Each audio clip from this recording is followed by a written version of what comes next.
Chers fidèles, félicitations pour votre assiduité et votre persévérance pour suivre nos vidéos de carême.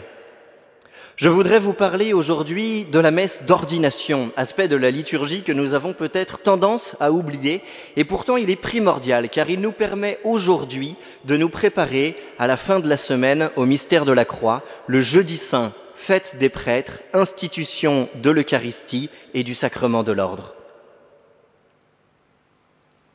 Comme vous le savez, le sacrement de l'ordre a lieu pendant les 4 temps.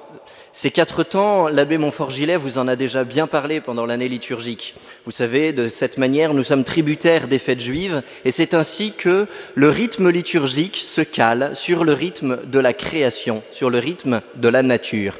Eh bien, les 4 temps de septembre, traditionnels pour l'ordination d'un jeune prêtre, les 4 temps de septembre sont le moment des vendanges, des récoltes. Eh bien, nous récoltons les prières, le fruit de nos prières pour demander sans cesse davantage d'ouvriers à la moisson du Seigneur, pour demander toujours plus de saints prêtres. L'ordination a lieu pendant la messe célébrée par l'évêque, juste avant l'évangile. De cette manière, le jeune prêtre peut ensuite participer à la messe en la concélébrant avec son évêque. Mais, me direz-vous, dans tout sacrement, il y a une matière, l'élément qui constitue ce sacrement, ainsi qu'une forme, qui sont toujours des paroles prononcées par le ministre du sacrement. La matière du sacrement de l'ordre, c'est l'imposition des mains de l'évêque.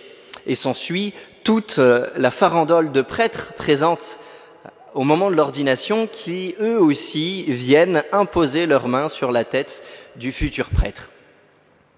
Suite à quoi, l'évêque prononce des paroles par lesquelles il confère le sacrement de l'ordre au jeune homme. Le plus simple est de vous le lire.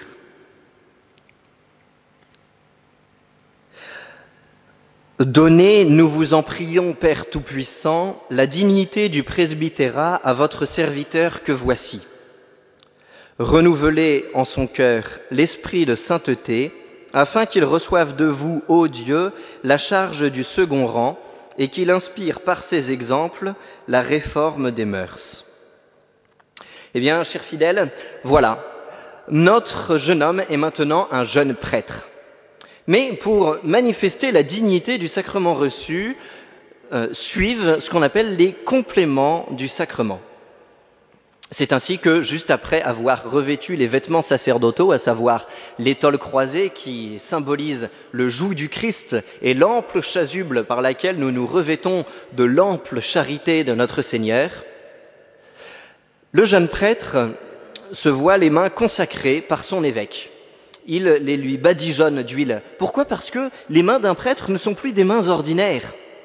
C'est la raison pour laquelle, d'ailleurs, lorsque nous recevons les premières bénédictions du nouveau prêtre, nous lui embrassons les mains. Parce que ces mains ne sont plus ordinaires. Elles sont consacrées, parfaitement offertes à Dieu.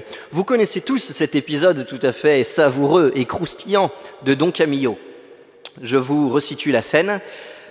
Pépone est présent dans l'église. Il vient de faire un mauvais coup à Don Camillo.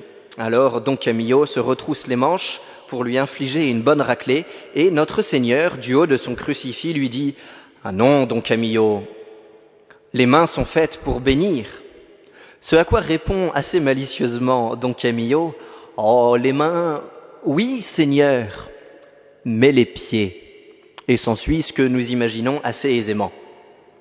Oui, les mains sont faites pour bénir, ces mains ne sont plus ordinaires. Et c'est ainsi que juste après les avoir consacrées, l'évêque les lui joint. Et il les lie avec des bandelettes, signe de son attachement total au Christ. C'est un peu la signification qu'ont nos chaînes de baptême. Vous savez, saint Louis-Marie Grignon de Montfort nous affirme que ces chaînes que nous portons depuis notre baptême pour porter notre médaille de baptême, ce sont des chaînes d'esclavage. Nous appartenons complètement au Christ. Eh bien, le jeune prêtre, avec ses mains liées par ses bandelettes, appartient non seulement au Christ, mais aussi à l'Église. Il se fait serviteur de l'Église. Puis a lieu ce qu'on appelle la porrection des instruments. Alors c'est un mot assez compliqué pour finalement une réalité toute simple.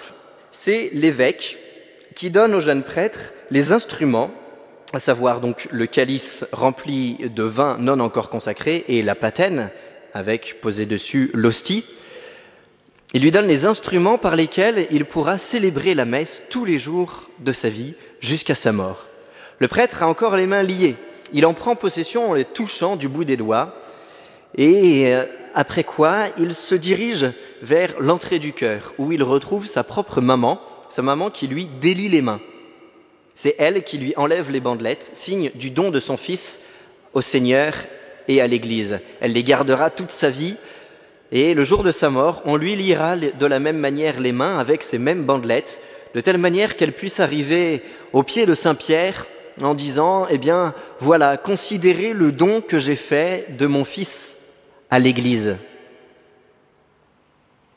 Voilà quelques-uns parmi les compléments du sacrement qui sont intéressants à noter du point de vue de la liturgie parce qu'ils nous permettent de mieux nous rendre compte de la dignité éminente de ce sacrement. Mais, chers fidèles, il y a quelque chose qui peut nous surprendre et nous n'arrivons pas à en trouver l'explication dans la forme extraordinaire de la messe d'ordination. Le jeune prêtre célèbre sa première messe, il la concélèbre avec l'évêque, donc juste après son ordination, mais il la concélèbre non en se mettant autour de l'autel comme on pourrait l'imaginer, mais depuis sa place. Et ceci est d'autant plus étonnant que pour la communion, le jeune prêtre ne communie pas au précieux sang. Certes, un moment, on le voit boire au calice, mais il ne s'agit pas de la communion, seulement de la purification. Bref, ce n'est pas le sang de notre Seigneur, c'est seulement du vin.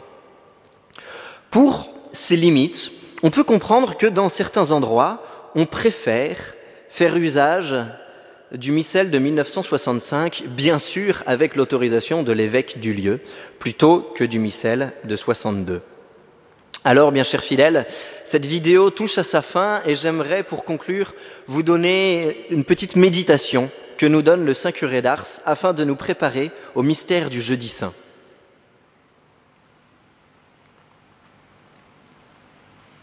Si nous n'avions pas le sacrement de l'ordre, nous n'aurions pas notre Seigneur. Qui est-ce qui l'a mis là, dans le tabernacle ? Le prêtre. Qui est-ce qui a reçu notre âme à son entrée dans la vie ? Le prêtre.